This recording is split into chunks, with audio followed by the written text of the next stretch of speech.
High বন্ধুরা, আজকে আমি ব্রেকফাস্ট বানাচ্ছি ম্যাগি আর পাস্তা দিয়ে। ফার্স্ট আমি কড়াইতে গরম জল বসিয়ে দিয়েছি। গরম জলটা ভালো করে হয়ে যাওয়ার পর আমি ওখানে পাস্তা আর ম্যাগিটা দিয়ে দিলাম। 2 থেকে 3 মিনিট সেদ্ধ করে নিয়ে আমি ম্যাগি আর পাস্তাটা উঠিয়ে নিয়েছি। এখন পেঁয়াজ কুচি, গাজর আর শসা আর ধনিয়া পাতা কুচি আর টমেটো কুচি কেটে নিয়েছি।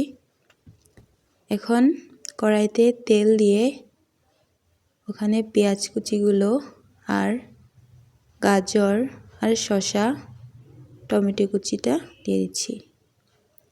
ভালো করে নাড়াচাড়া করে অল্প লবণ আর অল্প হলুদ দিয়ে দিচ্ছি।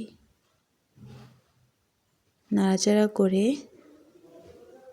এখানে আমি 2টো ডিম ভেঙে দিচ্ছি। প্রায় আমার ডিমটা ভাজা হয়ে গিয়েছে। তো আমার ডিমটা ভাজা হয়ে গিয়েছে।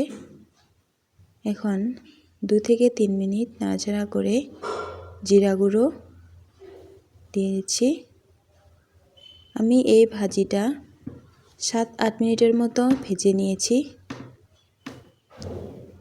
তারপর ম্যাগি আর পাস্তাটা দিয়ে দিচ্ছি আর ধনেপাতা কুচিটাও দিয়ে দিচ্ছি।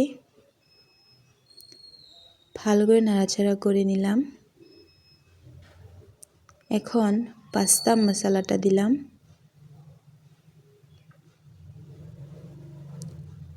ভালো করে মিশিয়ে নিয়ে অল্প টমেটো কেচাপ উপর দিয়ে ছিটিয়ে দিচ্ছি। তো আমার ব্রেকফাস্ট রেডি হয়ে গেল ম্যাগি আর পাস্তা দিয়ে। খুব সুন্দর ব্রেকফাস্ট।